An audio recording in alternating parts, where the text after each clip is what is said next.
जय जय रघुवीर समर्थ, जय जय रघुवीर समर्थ.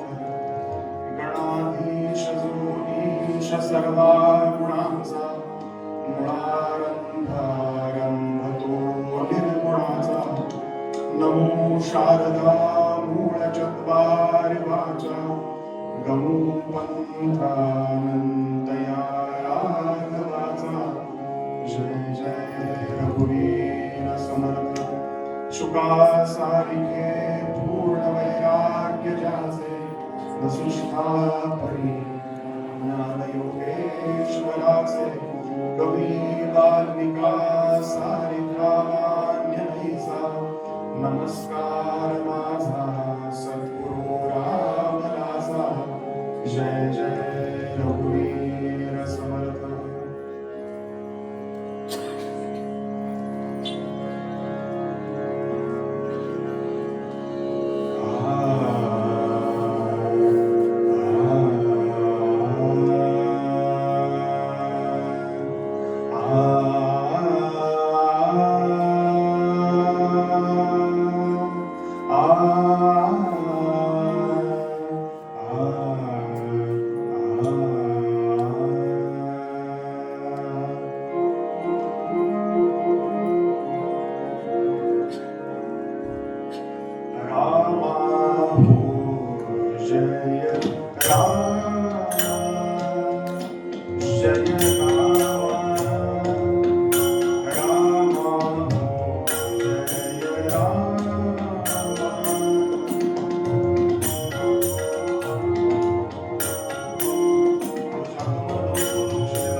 रामदास माऊली दया करी रामदास माऊली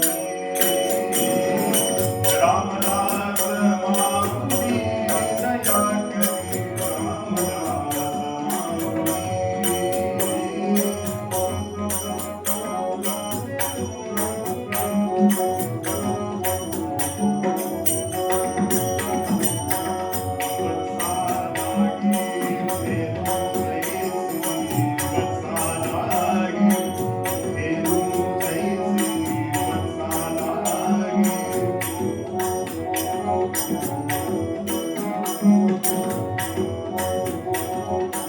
करी करुणा सापुरी दया करी करी करुणा सापुरी दया करी रामदास माऊली रामदास माऊली दया करी रामदास माऊली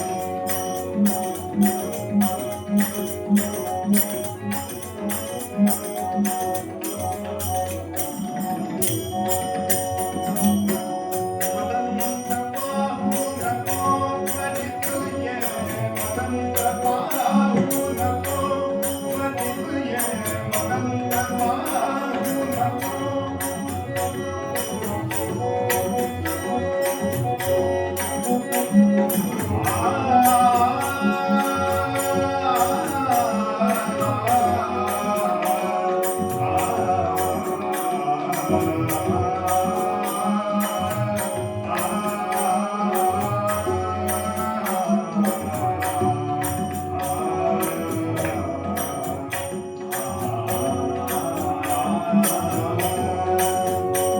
मदंत पाहू नको परितुये मदंत पाहू नको परितुये ये रूप आपुली दया करी रामदास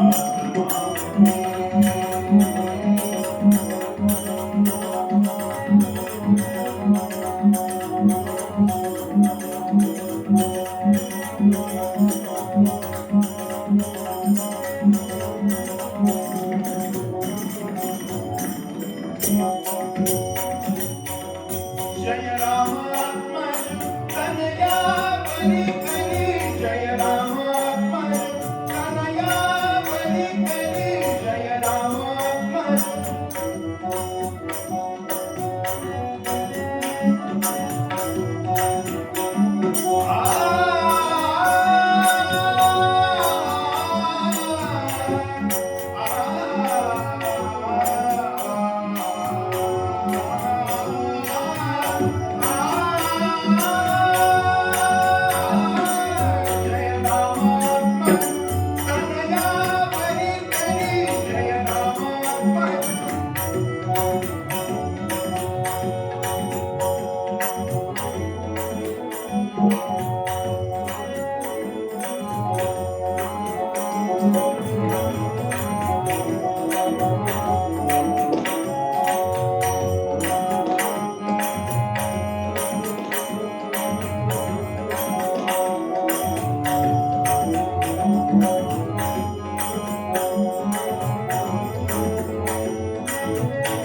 श्रोते हो, साधारण लक्षात येतं दानमान चेहरे बघून 2 वर्षापूर्वी राम मंदिराचं उद्घाटन झालं. राम मंदिराची जी प्रतिष्ठापना होती रामांची, ती स्थापना झाली. आणि या वर्षी आपला जो हिंदू संस्कृतीचा ध्वज, ज्याला कोविद ध्वज आपण म्हणतो, हे ध्वजारोहण सुद्धा झालं. सगळीकडेच एकूण वास्तविक युद्धाची जरी परिस्थिती असली तरी सुद्धा थोडंफार का असेना धर्माचं कारण जे आहे ते खऱ्या अर्थानं सुरू झालं असं म्हणायला हरकत नाही. म्हणून या वर्षीच्या या गणिताच्या कीर्तनामध्ये संपूर्ण भारतीय लोकांना अभिमान वाटावा असं हे राम मंदिराचं काम, आणि इथून पुढे उत्तरोत्तर आपल्याकडून काहीतरी देशसेवा घडावी, ते रामराज्य खऱ्या अर्थानं यावं, याकरता एक अभंग आपल्याकरता या निरूपणाकरता घेतोय. मस्त अभंग, छान आहे. सगळ्यांनी त्याचा अर्थही लक्षात घ्या आणि मग त्या पूर्वरंगाचा विचार करूया. नंतर मग मुख्य गणिताच्या आख्यानाचा विचार करू.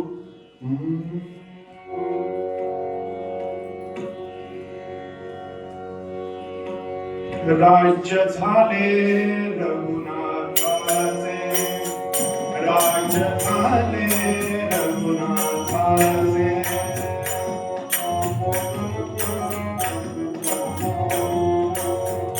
राज्य झाले रघुनाथाचे, भाग्य उदेले भक्तांचे, भाग्य उदेले भक्तांचे, राज्य झाले रघुनाथाचे.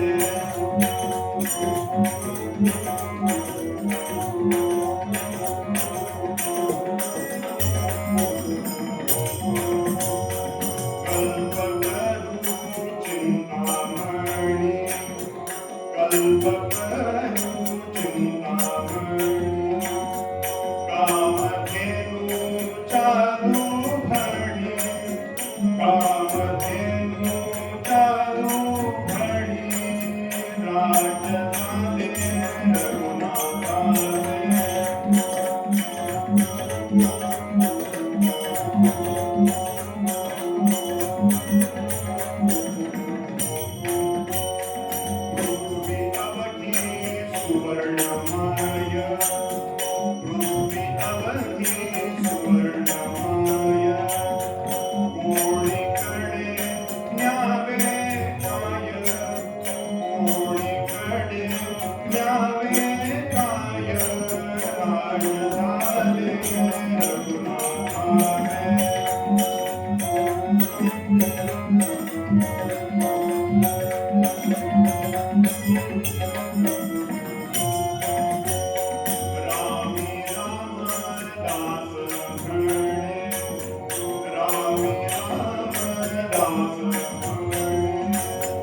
आता आम्हा काय पुढे, आता आम्हा काय पुढे, राजधानी रघुनाथाने, राजधानी रघुनाथाने, राजधानी रघुनाथाने,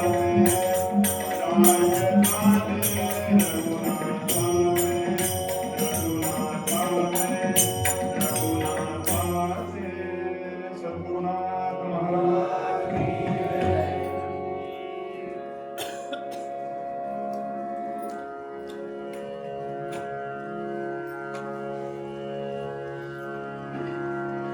आपदामपहर्तारं दातारं सर्वसम्पदां लोकाभिरामं श्रीरामं भूयो भूयो नमाम्यहम्.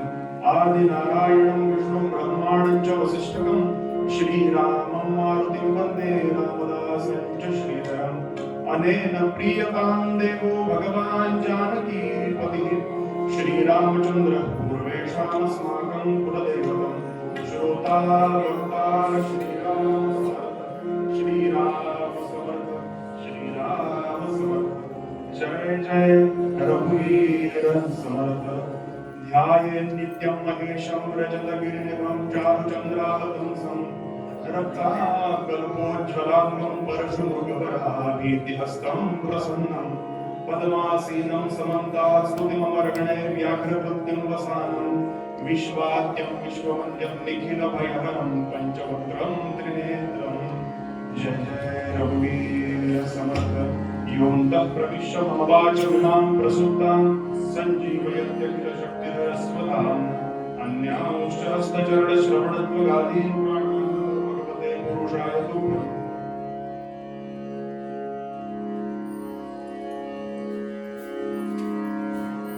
भक्तवत्सल भक्ताभिमानी या संपूर्ण विश्वाची निर्मिती करणाऱ्या, या विश्वाला सांभाळणाऱ्या आणि यथावकाश या विश्वाचा लय करणाऱ्या परमात्म्याला नित्याप्रमाणे वंदन करतो. अधिकारी साधकांबद्दल, तत्वचिंतकांबद्दल, नामधारकांबद्दल, वैदिक याज्ञिक कीर्तनकार, प्रवचनकार, कला उपासक यांच्या चरणी आदराचा भाव व्यक्त करतो आणि ललिताच्या या प्रसादाच्या कीर्तनाला प्रारंभ करतो. गेले हजारो वर्षाची आपली कोकणातली ही परंपरा आहे, ज्याला आपण वहिवाट बोली भाषेमध्ये म्हणू शकतो. अनेक लोकांनी ही गोष्ट करून ठेवली आणि आता याच पद्धतीनं ही उत्सवाची परंपरा, या उत्सवाची सांगता आपण सर्वांनी करावी. अनेक ठिकाणी ललिताच्या कीर्तनाच्या ऐवजी काल्याचं कीर्तन करण्याची पद्धती आहे, पण आपल्या या एकूण कोकण प्रांतामध्ये प्रसादाचं कीर्तन, ललिताचं कीर्तन म्हणून आपण हे साजरं करतो. शेवटचा दिवस समाप्ती ललिताच्या कीर्तनानं करतो. कशा करता ललिताचं कीर्तन आहे हो? तर पहिली गोष्ट, ज्याला गेले 5-6 दिवस जो उत्सव सुरू आहे त्या उत्सवामध्ये उपस्थिती लावता आली नाही, उपस्थित राहता आलं नाही, हजेरी लावता आली नाही उत्सवाला, त्यानं किमान ललिताचं तरी कीर्तन ऐकावं, प्रसाद घ्यावा. आणि दुसरं महत्वाचं कारण म्हणजे हा प्रसाद कोणी सामान्य देत नसतो, तर प्रत्यक्ष भगवंत तुम्हाला देत असतो. म्हणून ज्याला या 6-7 दिवसात शक्य नाही झालं त्यानं किमान ललिताच्या तरी कीर्तनाला यावं. ही एक परंपरा आपल्या पूर्वजांनी घालून दिली. आणि श्रोतेहो, तिसरी महत्वाची गोष्ट, जे कोण या उत्सवाकरता सेवा केली भगवंताच्या चरणी त्यांना त्याचं फळ काय? कारण मनुष्य हा प्राणी असा आहे ना की त्याला रिझल्ट सांगितल्याशिवाय तो काही करायला तयार होत नाही. आपली जी भारतीय परंपरा आहे, तो योगासन करा, प्राणायाम करा, सकाळी चालायला जा, थोडा व्यायाम करा, सूर्य नमस्कार करा, हे सांगितल्यावरती थोडेसे विचार ऑर्थोडॉक्स वाटतात, सनातनी वाटतात. पण ऍलोपॅथीनं सांगितलं की शुगर लेवल मेंटेन होईल की लोक चालायला प्रवृत्त होतात, व्यायाम करायला प्रवृत्त होतात. तसं इतके दिवस मी सेवा केली भगवंताची, पडेल ते काम केलं, काय नामसंकीर्तन केलं, भोत्या भगवंताकरता नृत्य केलं, या सगळ्या सेवेचं फळ काय? योगा केला तर शुगर लेवल कमी होईल, जे नॉर्मल आहे ते राहील. तसं भगवंताची सेवा केली तर त्याचं फळ काय? तर फळ हे आहे की भगवंत स्वतःच्या हातानं भरवतो. हे त्या सेवेचं फळ आहे. अत्यंत सामान्यातल्या सामान्यापासून असामान्यातल्या असामान्यापर्यंत सगळेजण प्रसादाचे अधिकारी आहेत. आणि ती थोडस जरी केलं त्याच्याकरता, भगवंताकरता थोडं जरी केलं, 6 दिवस शक्य नाही झालं येणं उत्सवाला, मग एखादा बुवा शेवटच्या दिवशी ललिताच्या कीर्तनाला येतो कीर्तन करायला. थोडं तरी का केलं भगवंताकरता. शास्त्र असं सांगतं, स्वल्पमप्यस्य धर्मस्य त्रायते महत्त्वमया. थोडं तरी त्याच्याकरता केलं तरी तो उदंड देतो आपल्याला. देव उदार उदार देता न म्हणे थोडे फार. म्हणून त्याच्याकरता सातत्यानं आणि त्याचं हे स्मरण व्हावं याकरता पहिली कीर्तन ऐकावी, नंतर प्रसाद घ्यावा त्याचा, आणि मग घरी जावं. आणि हे कीर्तन कधी करावं? आत्ताची योग्य वेळ आहे, म्हणजे झोपेकरता नव्हे चाललंय. पूर्ण झोपेची वेळ योग्य नव्हे चालली, कीर्तनाकरता योग्य वेळ सांगितली. कारण हे कीर्तन कधीपर्यंत करायचं असतं? आता एकानं मला येताना विचारलं, वेळ म्हणाले 4ची लिहिली तिथे, कीर्तन किती वाजेपर्यंत करणार? म्हटलं उजाडेपर्यंत कीर्तन सांगितलेलं आहे. सुशील आमचा खोलीमध्ये म्हणाला, उजाडेपर्यंत म्हणजे तिकडे उजाडेपर्यंत आहेच, इथे सुद्धा उजाडेपर्यंत. सांगण्याचा भाव असा की भगवंताकरता थोडं जरी केलं तरी सुद्धा तो आपल्याला उदंड देतो. आणि खरं अगदी सांगायचं झालं, तळमळीनं मनापासून म्हणा, त्याच्याकरता थोडं केलं तरी तो उदंड का देतो? कारण ते करण्याची जी ताकद आहे, एनर्जी आहे, ती सुद्धा भगवंत देतो. नाही मी बोलत आपल्या वेळे सका भगवंत वाचा त्याची. आणि आपल्याला अहंकार होऊ नये. चौथं एक महत्वाचं कारण असं ललिताच्या कीर्तनाचं, हे सगळं इतकं मी केलं, पण त्या कर्माचा, त्या सेवेचा अहंकार होऊ नये याकरता हे कीर्तन श्रवण करावं. आणि त्याकरता मनामध्ये विचार काय ठेवावा? तुझेची तुझला दिले, मी तुला कोण देणार आहे देवा? काय देऊ शकतो आपण त्याला? भगवंताला देण्यासारखं आपल्याकडे काय आहे? अनेक वेळेला आपण भगवानची कीर्तन ऐकलेत, आवृत्ती होऊ शकते या गोष्टीची. एखादी गोष्ट त्याला देण्याकरता त्या किमतीपेक्षा जास्त गोष्ट माझ्याकडे आवश्यक आहे. समजा एखाद्या वस्तूची किंमत बाजारामध्ये 100-200 रुपये आहे, ती वस्तू खरेदी करण्याची जी क्षमता आहे ती त्या 200 रुपयापेक्षा जास्त पाहिजे की नको? तसं भगवंतापेक्षा या सृष्टीमध्ये, या विश्वामध्ये जास्त काय मोठं आहे? आम्ही कसं त्याला विकत घेऊ शकतो का आपण त्याला? आणि ही बुद्धी स्थिर करण्याकरता त्या प्रसादाच्या कीर्तनाला जाऊन बसावं आणि सांगावं भगवंताला, मनोमन सांगावं, जागी असणाऱ्यांनी सांगावं की देवा, खरंच मी काही करू शकत नाही रे, तुझेची तुझला दिले, म्या तुझं काय आणलं? भगवंताची एवढी सजावट आपण केलेली आहे, ही फुलं आपण तयार केली का? काही करू शकत नाही आपण त्याला. श्रीमद भागवतामध्ये प्रल्हादाच्या मुखामध्ये जो उत्तम असा संवाद ठेवलाय, तो म्हणतो की औषधानं रोग बरा होतो. नदीत तुडुंब भरले, या तीरावरून त्या तीरावरती जाता येतं, नौकेत बसून जाता येतं. आणि आई वडील मुलांना जन्म देतात. या तिन्ही गोष्टी म्हणाले शक्य आहेत, आपण म्हणतो असं आहे. पण देवा, भगवंता नरसिंह अवतारामध्ये ह्या सगळ्यामध्ये जर तुझी इच्छा असेल ना, औषध घेतल्यानंतर रोग बरा होतो, पण तो बरा करण्याचं सामर्थ्य भगवंतानं जर दिलं तरच तो रोग बरा होतो. जे ऐतिहासिक जहाज, आपल्याला माहिती असेल ही गोष्ट, टायटॅनिक, जगामध्ये कोणीही बुडवू शकणार नाही असा संदेश दिलेलं हे जहाज पहिल्या प्रवासामध्येच बुडलंय समुद्रामध्ये. काय प्रल्हादाचा विचार असेल भागवतामध्ये? या तीरावरून दुसऱ्या तीरावरती ती नाव, ती होडी जाऊ शकते, देवा तुझी इच्छा असेल तर. आणि आई वडील मुलांना जन्म देतात, प्रल्हाद सांगतो. अहो, असे अनेक गायनेकोलॉजिस्ट आहेत, त्यांना मूलबाळ नाहीये, दोघंही गायनेक आहे ना हे वास्तव. म्हणून देवा तुझ्या इच्छेने चाललं, कीर्तन मी करतोय बरोबर आहे, गुरुजनांच्या या परंपरेनं आलं, ताकद त्यांना दिली म्हणून. आणि विचार करूया, आता उमेश दादांशी बोलणं झालं मगाशी की पल्लीनाथासमोर सेवा करायला मिळणं हे भाग्य आहे त्या कीर्तनकाराचं. का तुकाराम महाराज सांगत असतील, नाही मी बोलत आपुल्या वेळे सगळा भगवंत वाचा त्याची. एक तर कुलउपासक आपण सगळे आहोत आणि त्याच्या चरणी कीर्तन सेवा रुजू करणं, सामान्य कीर्तन सेवा रुजू करणं, आणि विशेष शब्द त्यांनी वापरला तो म्हणजे प्रसादाची सेवा, प्रसादाचं कीर्तन भगवंताच्या चरणी अर्पण करणं. काहीतरी भाग्य असेल ना. का सांगितलं असेल भागवतामध्ये? सांगण्याचा भाव असा की हे मी माझ्या ताकदीवर करू शकत नाहीये. विचार करूया, आपण इथे पल्लीनाथ महाराज येऊन आता काय 12-15 वर्ष होत आली असतील. हे आपल्या ताकदीवर चाललंय का? परवाच्या दिवशी ना 400 लोकांचं रिंगण आपल्या इथे झालं, भोवती झाली. हे आपल्या ताकदीवर नाही हो. म्हणून सातत्यानं त्याला शरण राहावं. कर्म केल्याचा कुठलाही लेप मला लागू नये, त्या कर्माचा अहंकार मला होऊ नये, याकरता प्रसादाचं कीर्तन ऐकायला जावं. हे चौथं महत्वाचं काम. कारण मनुष्याला सगळं कळत असतं.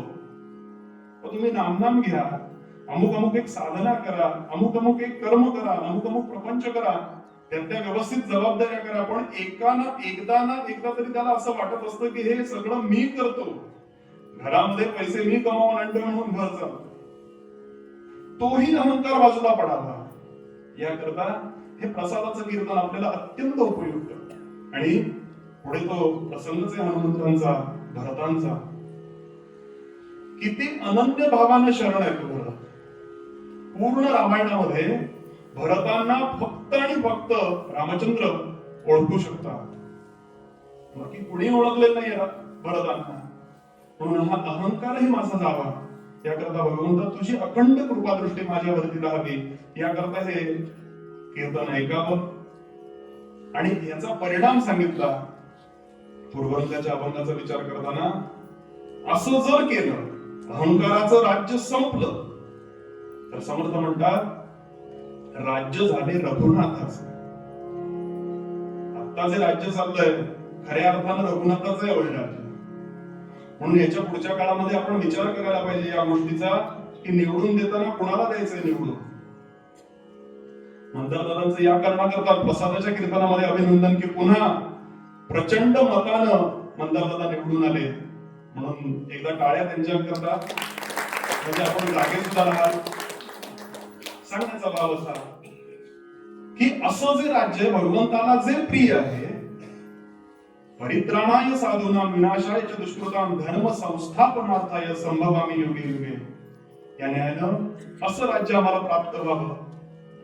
राज्य झाले रघुनाथाचे, भाग्य उदेले भक्तांचे. कल्पतरू चिंतामणी, ज्या झाडाखाली बसू आपण तो आपल्याकरता कल्पवृक्ष असेल. सगळं हे वर्णन कदाचित आपल्याला हे आपण त्या ठिकाणी धावणीने पोहोचू शकत नाही, पण आपण कल्पना तर करून ठेवूया किमान. कल्पतरू चिंतामणी, कामधेनूच्या दुगणी. प्रत्येक गाय माझ्याकरता कामधेनू असेल. कोणीकडे न्यावे काय, पृथ्वी अवघी सुवर्णमय, कोणीकडे न्यावे काय. सगळीकडे जर रामराज्य प्रस्थापित झालं, सगळ्यांचेच बँक बॅलन्स वाढले, पैसा अडका आला, संपत्ती आली, घरदार आलं, गाडी आली, तर कशा करता चोऱ्या होतील समाजामध्ये. म्हणून पृथ्वी अवघी सुवर्णमय, सगळीकडे सुवर्ण काळ होता. आपल्याकडे सांगण्याची पद्धत सुद्धा होती की भारतातून सोन्याचा धूर निघत असे. म्हणजे आपली जी परंपरा आहे, आपली संस्कृती आहे, ही विश्वव्यापिनी आहे. सर्वेपि सुखिनः सन्तु सर्वे सन्तु निरामयाः. सगळ्यांनी सुखी असावं, फक्त मी सुखी असावं असं नाही. समर्थ सांगतात पृथ्वी अवघी सुवर्णमय, कोणीकडे न्यावे काय. रामी रामदास म्हणे आता आम्हा काय होऊ नये. ही त्या जीवबुद्धीची दशा सांगतात समर्थ. ज्या वेळेला तो जीव अशा दृष्टीने विचार करेल त्यावेळेला वेगळं काय मिळवावं लागणार आहे आणि हे राज्य टिकवण्याकरता काय करायचं तर सातत्यानं अध्यात्म श्रवण माझे आचार विचार यामध्ये मी काहीतरी बदल करावा लागेल. म्हणून पूर्वरंगाचा इथे समारोप करतो. साधारण एक जेवढा आपल्याकडे वेळ आहे त्या वेळेप्रमाणे थोडाफार पूर्वरंग अजून वाढवता येऊ शकतो, तो करता येणार नाही असा अर्थ नाहीये त्याचा. पण एकूण सांगायचं झालं तर हे राज्य झाले रघुनाथाचे, भाग्य पुदेले भक्तांचे, पृथ्वी अवघी सुवर्णमय कोणीकडे न्यावे काय, रामी रामदास म्हणे आता आम्हा काय होणे. आमच्या जीवनामध्ये प्रपंचामध्ये परमार्थामध्ये कुठली कमतरता ठेवू नका, लक्ष्मीपतीनाथाला ही प्रार्थना करायची. म्हणून पूर्वरंग थांबवून इथे आख्यानाला प्रारंभ करतो.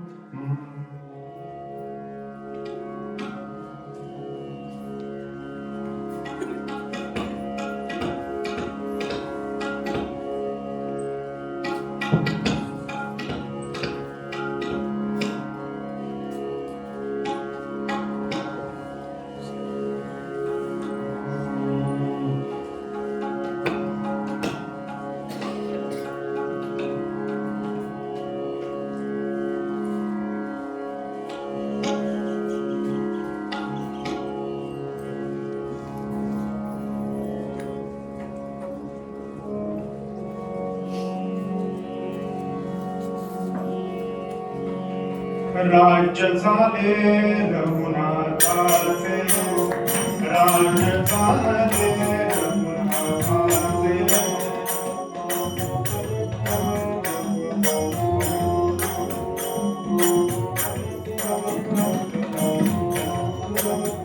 भाग्य उदेले भक्तांचे, भाग्य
पद्धतीप्रमाणे थोडं नाम घेऊया आणि आख्यानाचा विचार करूया.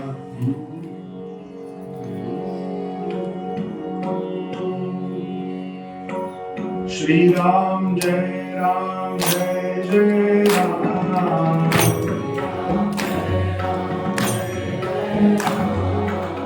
श्रीराम जय राम जय जय Ram,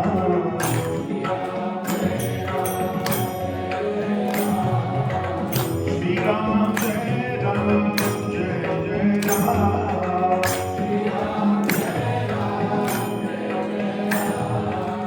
Shri Ram Jai Ram Jai Jai Ram.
14 वर्षांच्या विरहानं पोळलेली ही प्रजा अयोध्येवासी जन रामांच्या आगमनाची आतुरतेनं वाट पाहत आहेत.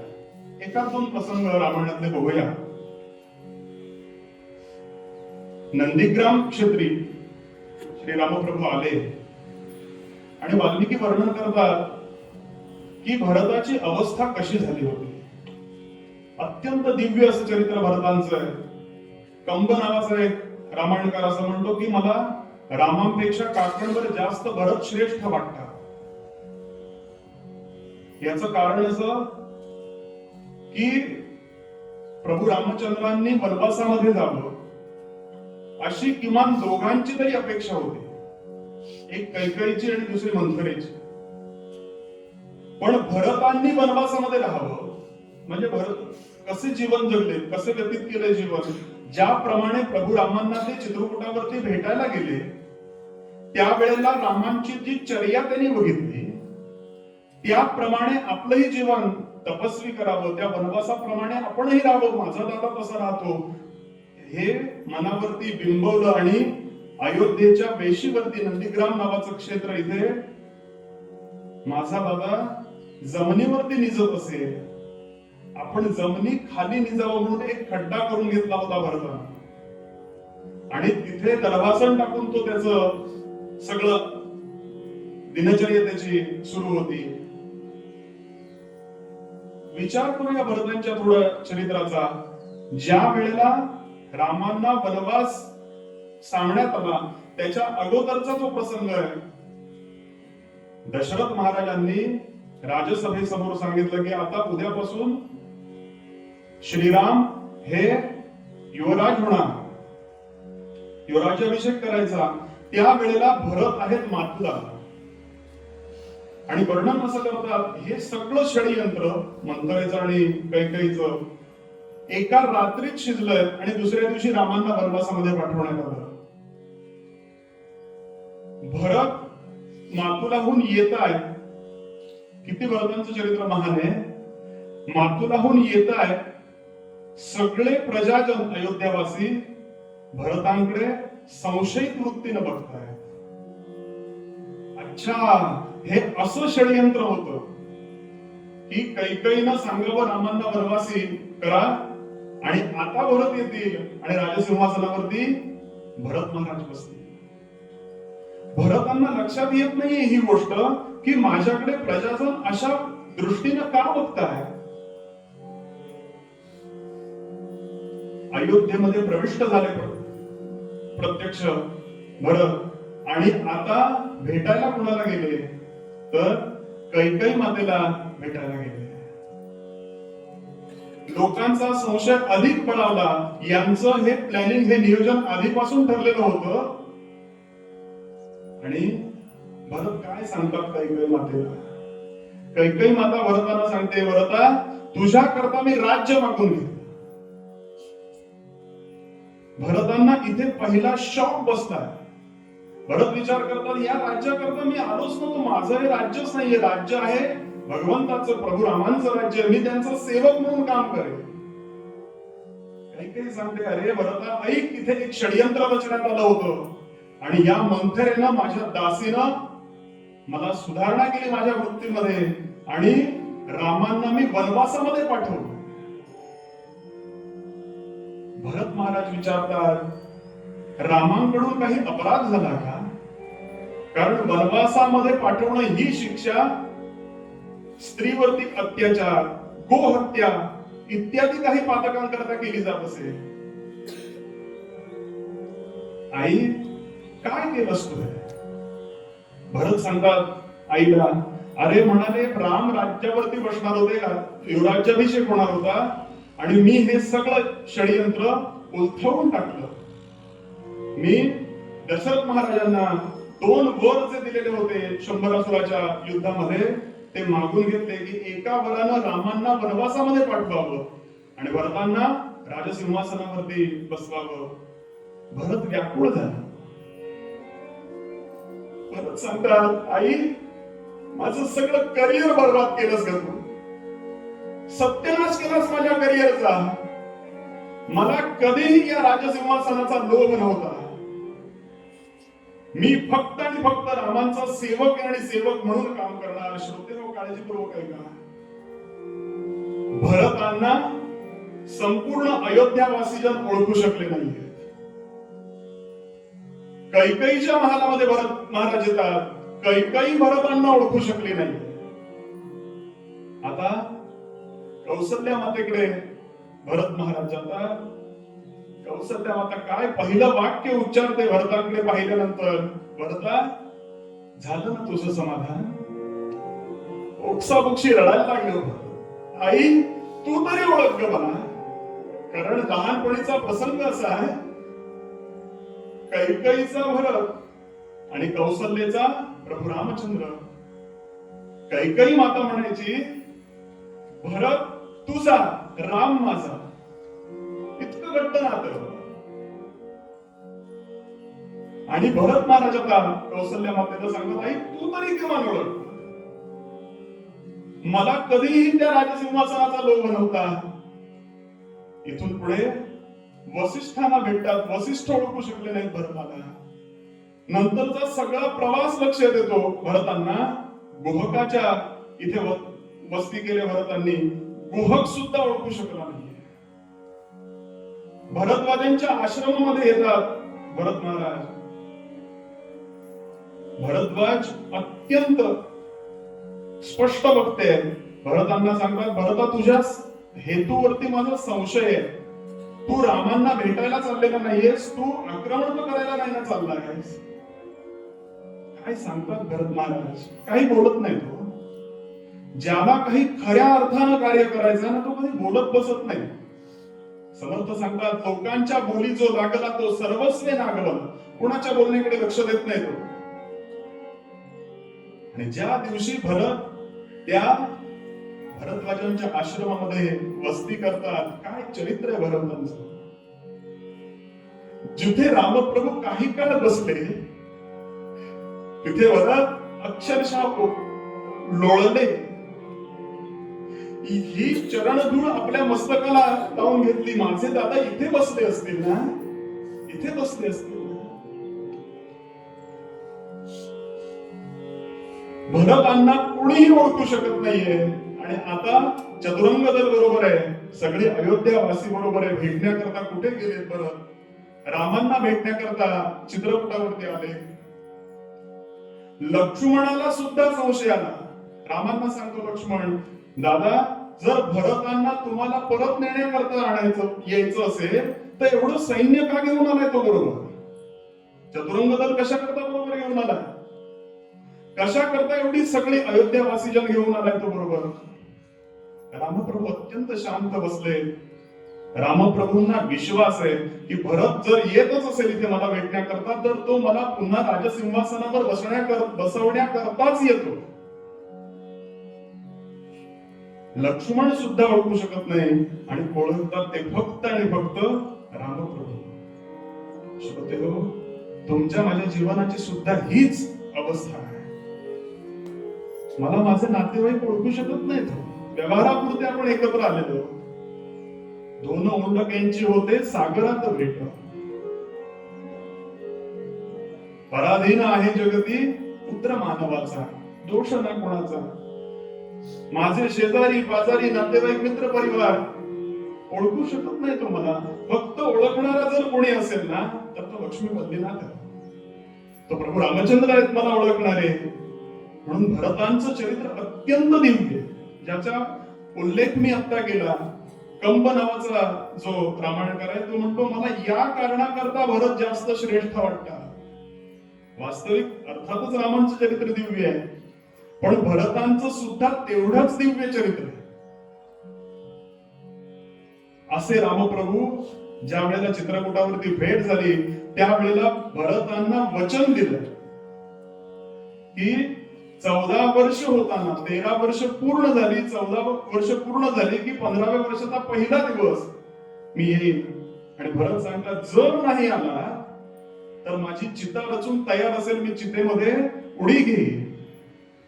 आणि असे रामप्रभू रावणाचं पारिपत्य केलं. आणि कुठे आले? नंदीग्राम क्षेत्री आले. काही क्षण परीक्षा बघितली भरतांची की इतके वर्ष तो राज्य करतोय म्हणजे वेशी बाहेर राहतो, नंदीग्राम क्षेत्री राहतोय. आणि एक दिवसाचा श्रोते प्रसंग या बद्रीनाथा निमित्तानं या भरतांचं दिनचर्या कशी होती. पहाटे उठतात भरत. वर्णन असं केलंय की भरतांनी 14 वर्षात व्यवस्थित आंघोळ सुद्धा केलेली नाही. इतके कामामध्ये व्यग्र आहे. आणि भरतांनी काय करावं? सगळं आवरून झाल्यानंतर त्या राजसिंहासनावरती यावं, राजसिंहासनासमोर यावं. कारण रामांच्या पादुका तिथे ठेवलेल्या होत्या. त्या रामांच्या पादुकांसमोर निवेदन करावं की आता मी माझ्या या नगरामध्ये काय काय सुधारणा करणार आहे, काय काय करणार आहे, काय काय पुढचे प्रयोजन आहे माझं या नगराकरता. आणि एक दिवसाचा प्रसंग भरतांनी विचारलं वसिष्ठांना, गुरुजी मी हे सगळं करतोय, तुमची माझी समस्या हीच आहे होतो, मी हे सगळं करतोय हो, पल्लीनाथ आमचा तिकडून इथे आला प्रत्यक्ष, हे आम्ही सगळं करतोय, बरोबर करतोय ना. काय उत्तर द्यावं? वसिष्ठांनी काय उत्तर दिलंय? वसिष्ठ म्हणतात काय समस्या भरता तुझी? भरत महाराज सांगतात, गुरुजी मी अमुक या गोष्टी करतो, त्या पादुकांसमोर येतो, त्या पादुकांमध्ये प्रत्यक्ष राम आहेत असा माझा भाव आहे. मी त्या रामांच्या पादुकांसमोर निवेदन करतो की मी अमुक एक काम करणार आहे, ह्या नगरातल्या या योजना मी करणार आहे. गुरुजी हे सगळं शास्त्रामध्ये बसतं का हो? वसिष्ठांना प्रश्न विचारला, हे सगळं आपल्या या शास्त्रामध्ये बसतं का? वसिष्ठ सांगतात, भरता बस. सामान्य जे लोक आहेत ना ते थोडंफार शास्त्र पाळायचा प्रयत्न करतात भरता, आणि शास्त्रही त्यांना लागू पडतात कारण त्यांनी शास्त्राप्रमाणे वागायचं असतं. पण भरता तू या सगळ्या गोष्टींना अपवाद आहेस का? कारण तुझ्यापासून शास्त्र लिहिली जातात. आज बद्रीनाथाचं हे मंदिर स्थापन करून या सगळ्या तरुण मंडळींना जे नृत्य करताय, ते भगवंताच्या सेवेकरता येत आहे, त्यांच्या करता हा वेगळा भगवंत आलाय तुमच्या माझ्याकडे. म्हणून वसिष्ठ सांगतात, भरता तुझ्यापासून शास्त्र लिहिली जातात. हा इतिहासामध्ये नोंद करण्यासारखा महोत्सव होईल या बद्रीनाथाचा. लाखोंची गर्दी होईल. आपण आरतीमध्ये म्हणतो सुद्धा आहे, कोकण प्रांती नांदे दक्षिण केला. असं दिव्य चरित्र भरतांचं. भरत वाट बघताय की आता रामप्रभू काही येत आहेत असं वाटत नाही, चिता रचून तयार आहेत. रामप्रभू परीक्षा बघताय की याला लोभ तर नाही ना झालाय सत्तेचा. काही लोकांना सत्तेचा इतका लोभ असतो, 85 वय होऊन गेलं तरी अजून वाटतंय त्याला पंतप्रधान मी होईल, आहे ना असं. तसा लोभ नाही ना झालाय या भरताला. भरताला कसला लोभ होणार? भरतांची इथे भेट झाली, रामांची आणि भरतांची, आणि दोघेही आता अयोध्येमध्ये प्रविष्ट झाले. सगळीकडे आनंदी आनंद वातावरण आहे, गुढ्या उभारण्यात आल्या. आणि आजचा तो दिवस येऊन ठेपला की आता प्रत्यक्ष प्रभू रामचंद्र या राजसिंहासनावरती बसणार. ते जे रावणाचं पारिपत्य करून आलेले होते ते सगळे लोक तिथे आले. सामान्यातल्या सामान्यापासून असामान्यातल्या असामान्य असे सगळे प्रजाजन या अयोध्येमध्ये आले. आणि आता वसिष्ठांनी उजव्या शंखानं रामांच्या मस्तकावरती अभिषेक सुरू केला. प्रत्येक जाती मधल्या लोकांना तो अभिषेक करण्याचं स्वातंत्र्य त्या वेळेला होतं, वाल्मिकी रामाने सांगतो. आणि त्याप्रमाणे आता घोषणा झाली की आमचा राजा कोण आहे? तर रामप्रभू आमचा राजा आहे. आणि सगळे आले मंडळी. समर्थांनी याचा फोटो काढला.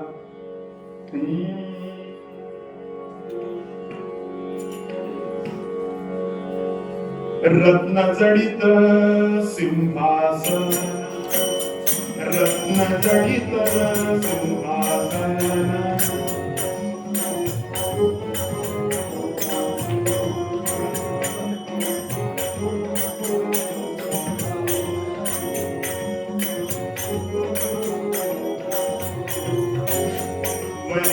परिशोभे रघुनंदन परिशोभे रघुनंदन रत्नजडित सिंहासन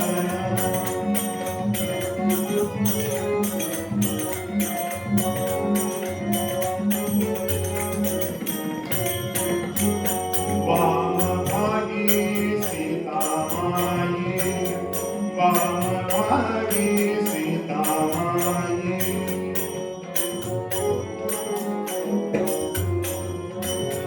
जगज्जननी माझे आई जगज्जननी माझे आई रत्नजडित सिंहासन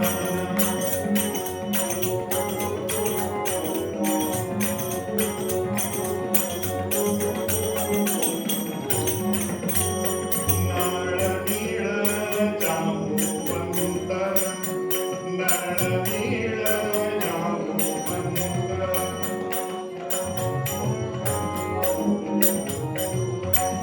अंगद सुग्रीव विभीषण भक्त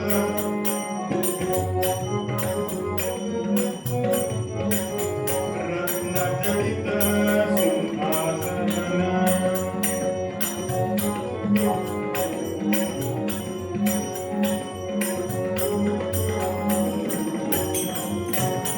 देह बुद्धी मेळो काही देह बुद्धी मेळो काही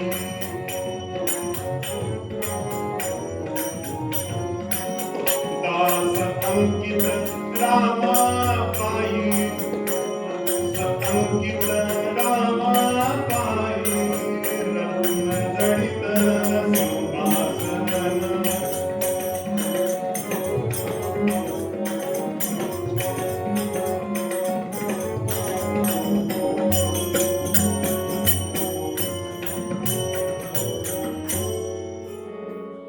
आणि सगळं हा चित्रपट जणू काही समर्थांनी तुमच्या आमच्या समोर ठेवला आणि आता गुलाल झाला आणि आता सगळ्यांना आपल्या घरची आठवण यायला लागली. उत्सव झाला की पहिलं आपण काय करतो तर इथनं पहिलं पळा मुंबईत चला जिथे कुठे आपला उद्योग धंदा आहे ते पकडा. 4-5 दिवसाचं इतकं जागरण झालेलं भगवंताची सेवा केलेली आहे. गुलाल झाला याचा अर्थ वाल्मिकी रामायण सांगतं की भगवंतानी पुन्हा मायेचा प्रादुर्भाव केला. जोपर्यंत आपण भगवंताची स्तुती ऐकत होतो त्याचं वर्णन ऐकत होतो तोपर्यंत आपण त्याच्याशी तद्रूप झालेलो होतो. आता गुलाल झाला मायेचा प्रादुर्भाव झाल्याचा परिणाम आपापल्यांना प्रत्येकाला आपापल्या घरची आठवण यायला लागली आणि आता निघाले सगळे. निघाल्यानंतर लक्ष्मण महाराजांनी काय करावं. लक्ष्मण सांगतात थांबा सगळे कारण आता रामप्रभू प्रसाद देणार. इतकी ही वनवासाची व्यथा होती. त्यानंतर रावणाचं संकट आलेलं होतं या सृष्टीवरती. त्या रावणाचं पारिपत्य झालं आणि आता प्रत्यक्ष प्रभू रामचंद्र या सिंहासनावरती बसले. आता ते आपल्या हातून सगळ्यांना प्रसाद देणार. अर्थातच हे सगळं रामांचं चरित्र आहे. त्याच्यामध्ये सिंहाचा जर वाटा कोणाचा असेल तर तो मारुतीरायांचा आहे. या प्रसादाचा पहिला अधिकारी कोण आहे. मारुतीराय. सगळ्यांना असं वाटलं की मारुतीराय आता उठतील आणि प्रसाद घ्यायला जातील. प्रत्यक्ष मारुतींना वाटलं हनुमंतांना वाटलं स्वतःला की अरे बरं प्रसाद म्हणजे काही वस्तुरूप असेल पदार्थ रूप त्याला अपेक्षित नाहीये. भगवंताच्या पायाखाली चुरडलेलं एखादं फूड सुद्धा चालेल मग हनुमंतांना. पण रामांचा स्पर्श झालाय ना त्याला म्हणून प्रत्यक्ष हनुमंत उठले. लोकांनी मला या माईकवरनं नाव घ्यावं आणि मग मी उठे. आता त्या मनात कमी आहे गर्दी या ललिताच्या कीर्तनाला. म्हणजे कीर्तनाला ललिताच्या चांगली गर्दी आहे पण त्या मनात कमी गर्दी आहे. पण ही दुतर्फा गर्दी झालेली होती तेव्हाच सांगतोय आताच मध्ये. हनुमंत उठले विचार करतात की या लोकांना पाय लागणार आपला. त्यांना तुडवत तुडवत पुढे जायचं तो प्रसाद ग्रहण करायचा याला काय अर्थ आहे. आपण स्वतःहून उठूया. म्हणून हनुमंत उठले आणि लक्ष्मण महाराजांनी घोषणा केली राजाधिराज विभीषण महाराज. हनुमंतराय लगेच खाली बसले. लक्षात आलं, अरे जरी मी काही थोडंफार भगवंताची सेवा केली असली तरी सुद्धा या सभेचे म्हणून काही नियम आहे की त्यांनी राजांनी पहिल्यांदा राजांचा सत्कार करायचा, त्यांना प्रसाद द्यायचा. म्हणून हनुमंत खाली बसले. विभीषण महाराज उठले, प्रसाद घेतला, निघाले. पुन्हा नाव घोषित केलं लक्ष्मणांनी, राजाधिराज सुग्रीव महाराज. बरोबर आहे, म्हणजे हनुमंतराय विचार करतायत की सुग्रीव महाराज आहे, त्यांचा नंबर आहे दुसरा, त्यांनी प्रसाद घ्यावा. असंख्य वस्तू रामांनी दिल्या. प्रत्येकाचं म्हणणं हे प्रसाद घेण्याचं कारण काय आहे की प्रसाद एकतर प्रभू रामांकडून मिळणार आहे, म्हणजे भगवंताकडून मिळणार आहे, आणि दुसरी गोष्ट रामप्रभू देणार आहे. विचार करूया आपण, रामप्रभू देणार आहे याला महत्व काय माहितीये का? कारण राम देणार, भगवंत देणार, ते कधी कमी देणारा नसतो. तो काय आत्ताच्या 2026 मधला आहे का भगवंत? सामान्यतः आपण काय करतो, आपण म्हणजे तुम्ही आम्ही काय करतो, जे साधारण गिफ्ट आलेलं आहे तेच पुढे सरकवतो, आहे ना? आणि आपण आपल्याला समाधान असतं त्यामध्ये की कसं ती जुन्या सगळ्या वस्तूंनी संपवल्या. थोडं काळजीपूर्वक आहे काय त्या निमित्तानं. अहो, देणं घेणं अहेर हे सगळे उपचार आहेत ना, आजकाल बंद पडत चालले. तो आपण पत्रिकांमध्ये छापतो नाही की आम्ही अहेर पुष्पगुच्छ घेतला जाणार नाही. अहो, त्या वेळेला नाही घ्यायचं तर कधी द्यायचं आपण? ही समस्या होत चालली. मी सगळे पुरोहित मंडळी आहोत, थोडं लग्न वगैरे लावणं असेल, पूजा अर्चा करणं असेल, पुण्यावाचनानंतर अहेर करण्याची पद्धत आहे. आता एक कुटुंब मी असं बघितलं की म्हणाले अहेर वगैरे आम्हाला काही नको. अहो, मग तो अहेर कधी करायचा? तीच तर वेळ आहे ना, देवतांसमोर तुम्ही तो अहेर स्वीकारायचा आहे ना. सांगण्याचा भाव आहे, हे लोक पावत चाललंय या गोष्टी. नवीन थोडक्यात सांगू का, आत्ताचा शब्द जेनझी आहे ना, त्यांचा थोडासा हा प्रॉब्लेम आहे. म्हणून पूर्वापार ज्या पद्धती चालत आल्या ते समजून घेऊया. कशा करता अहेर करायचं आहे, कशा करता रिटर्न गिफ्ट द्यायचं. आणि आता कोणाला उभं करण्यात आलं, त्यावेळेचा युवराज पराक्रमी होता अत्यंत, अंगद त्याचं नाव. त्याला प्रभू रामचंद्रांनी आपल्या बाहूमध्ये असणार कड त्या अंगदाला दिलं. बहुभूषणांचे बहुढीग केले, जगन्नायके ते कपी गौरविले, तुरे खोविले घातल्या पुष्पमाळा.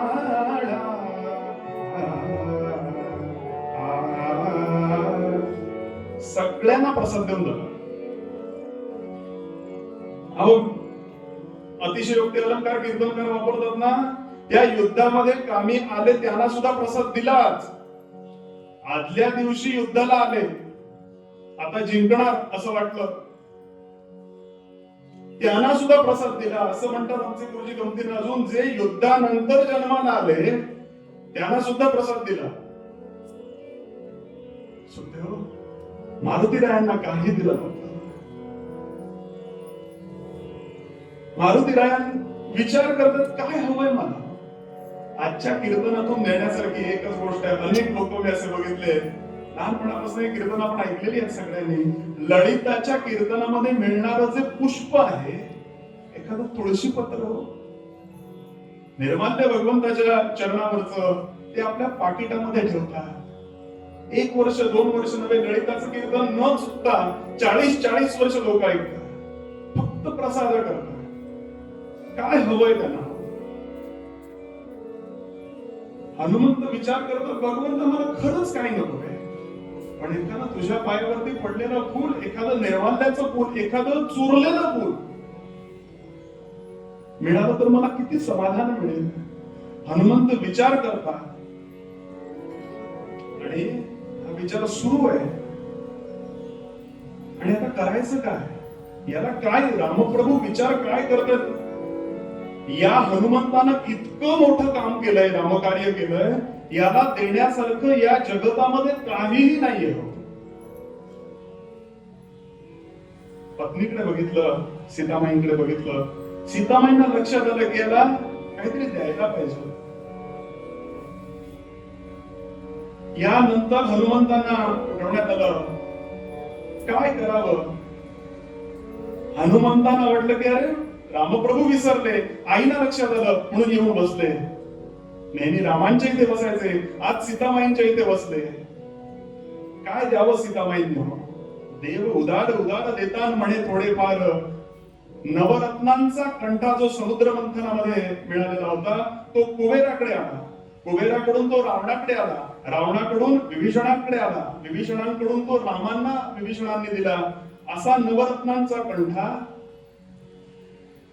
सीतामाईंना रामप्रभूने दिला. तो कंठा सीतामाई हनुमंताला देतात. अत्यंत दिव्य असं ते रत्न, नवरत्न त्यामध्ये होती. मधोमध मोठं एक रत्न, बाकी याच बाजूला चार, या बाजूला चार, त्याला असंख्य पैलू वाटलेले होते.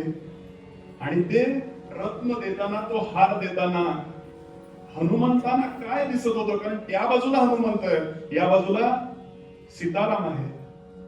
त्या पैलूंमधून हनुमंताला प्रत्यक्ष रामप्रभू आणि सीतामाई दिसत होते. बस म्हणाला बाकी काय पाहिजे. जीवनामध्ये फक्त भगवंत दिसला की जीवनाचं ध्येय सार्थकी लागलं. आनंदाने टांटून टांटून उड्या मारत हनुमंत गेले. आणि लक्षात आलं की जिथपर्यंत ती दृष्टी होती, जिथपर्यंत रामप्रभू आणि सीतामाई बसलेले होते, तेवढ्या वेळापुरतं ते मला दिसत होतं त्या रत्नांमधून रामप्रभू आणि सीतामाई. आता बाहेर आल्यावरती दिसत नाहीये. ज्यामध्ये राम नाही, आपण सुद्धा हे म्हणतो ना व्यवहारामध्ये, एखाद्या वेळेला जेवण चांगलं झालं नाही, हल्ली बऱ्याचदाच होतं जेवणाचं बिघडतं, आपण म्हणतो सुद्धा जेवणात काही राम दिसत नाहीये. ज्या ठिकाणी मला रामप्रभू दिसत नाहीत, सीतामाई दिसत नाही, ते मला काय करायचंय म्हणून दाताखाली ते घेतलं रत्न आणि कडाक आवाज आला, फोडून टाकलं. सगळी वानरसेना जमा झाली. सीतामाईंपर्यंत निरोप पोहोचला, तुम्ही दिलेला नवरत्नांचा हार, तो कंठा हनुमंतांनी फोडून टाकला.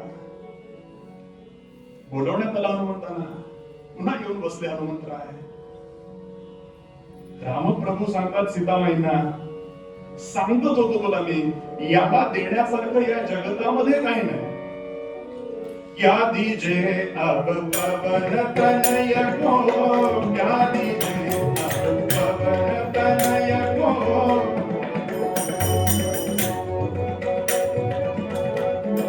काय देणार तरुण पिढी करता थोडं काळजीपूर्वक आहे का. शेवटचे एक 5-10 मिनिट, 7ला कीर्तन संपणार. धुरंधर पिक्चर कोणी बघितला कोणी धुरंधर. एक अत्यंत महत्वाचं वाक्य त्या चित्रपटामध्ये सांगितलंय.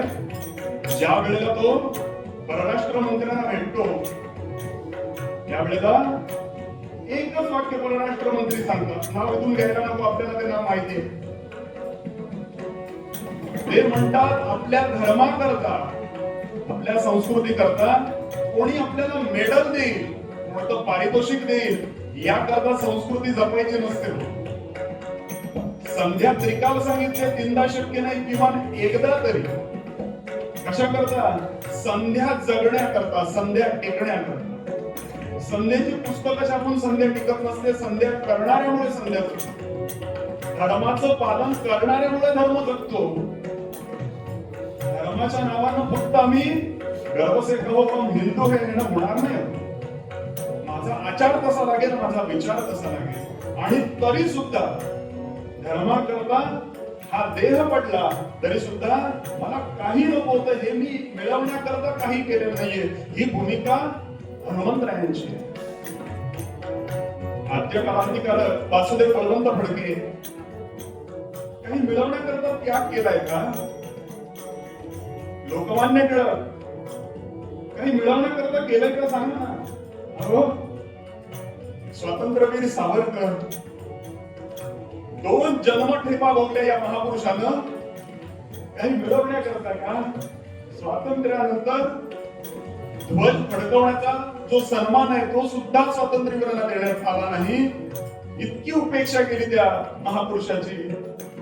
सावरकरांचं वाक्य काय आहे, काय सांगतात? ज्या वेळेला ती उडी घेतात सावरकर, ते सांगतात मला ही उडी घेताना प्रत्यक्ष मारुतीरायांची आठवण झाली. सावरकर सांगतात आम्ही क्रांतिकार्य केलंच, जहालमतवादी आहेत ना,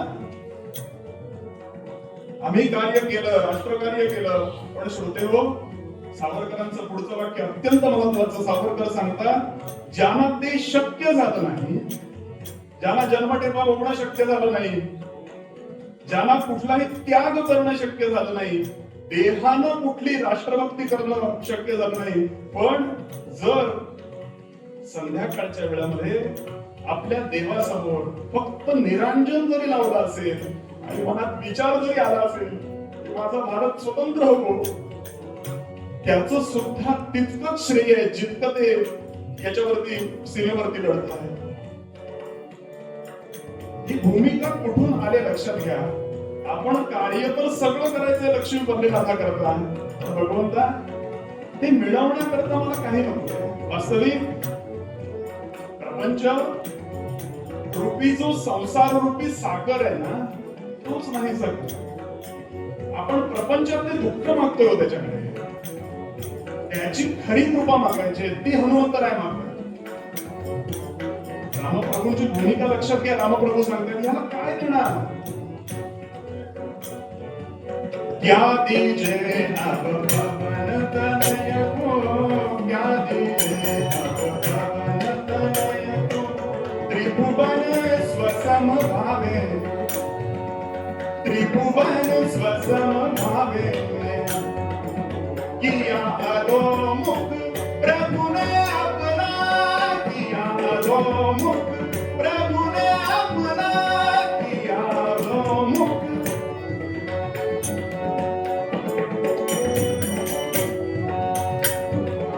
नैन नीर भर आवे, आवे नैन नीर भर आवे, आवे क्या दीजे अब पवन तनय को, क्या दीजे अब, क्या दीजे अब, क्या दीजे अब पवन तनय को. असा अत्यंत योग्य असा प्रसंग, काय द्यावं याला. म्हणून आता 7 वाजत आले, काय द्यावं रामप्रभू विचार करतायत. काय द्यायचं म्हणजे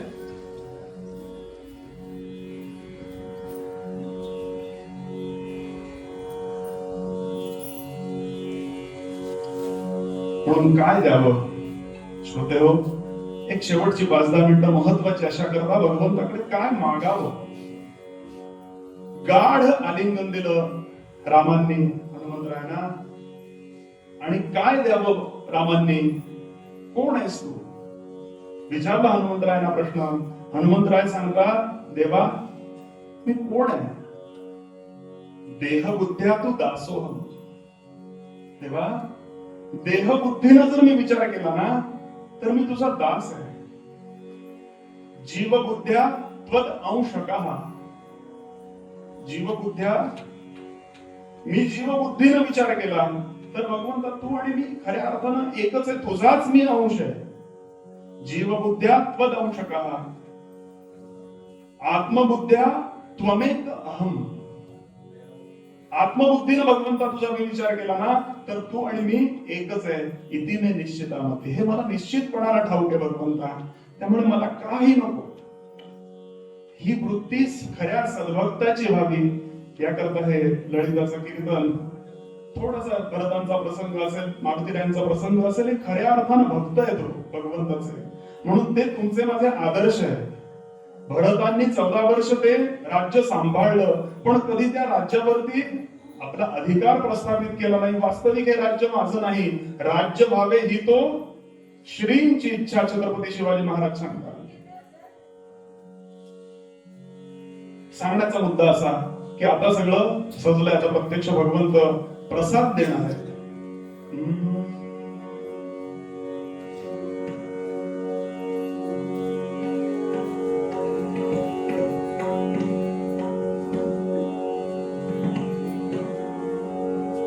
अनेक लोक आले, भालदार आले, चोपदार आले.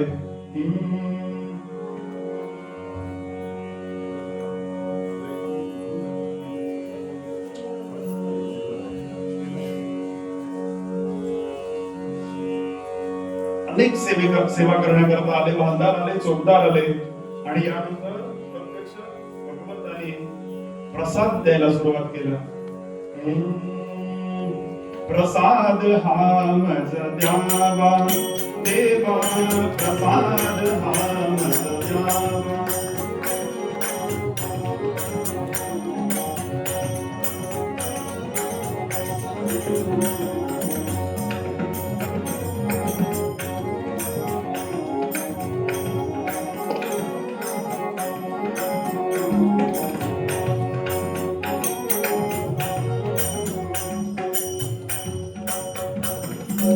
सहवास तुझाची घडावा देवा, सहवास तुझाची घडावा देवा, प्रसाद हा मज द्यावा देवा, प्रसाद हा मज द्यावा.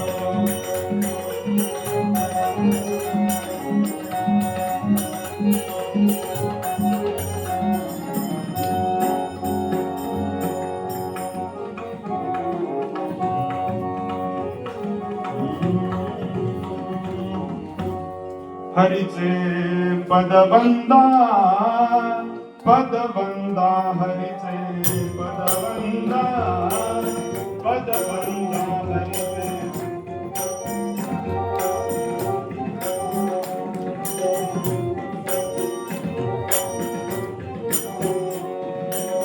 सोडून सकल हे धंदा, सोडून सकल हे धंदा, पदबंदा हरिचे.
चरणीचे शीतळ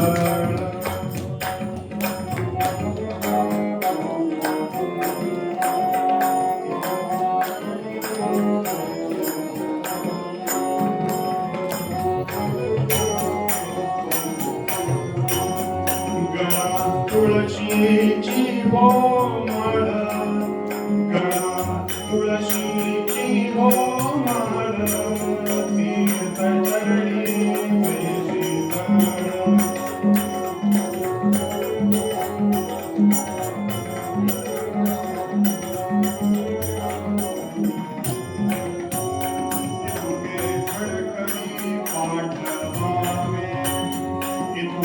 धडकरी पाठवावे,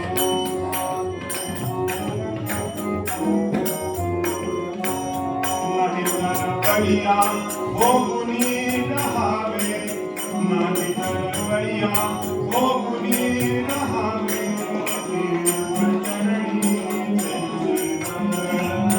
महाप्रसाद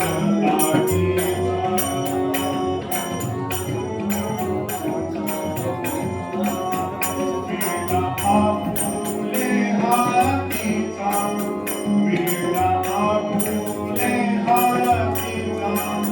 तीर्थचरणीचे शीतळ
राज्य झाले रघुनाथाचे, राज्य झाले रघुनाथाचे, ओ राज्य झाले रघुनाथाचे,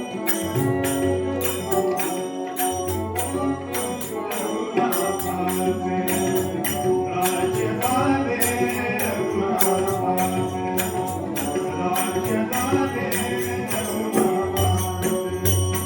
भाग्य उदेले भक्तांचे, भाग्य उदेले भक्तांचे, राज्य झाले रघुनाथाचे, राज्य झाले रघुनाथाचे, राज्य झाले रघुनाथाचे, रघुनाथाचे, रघुनाथाचे.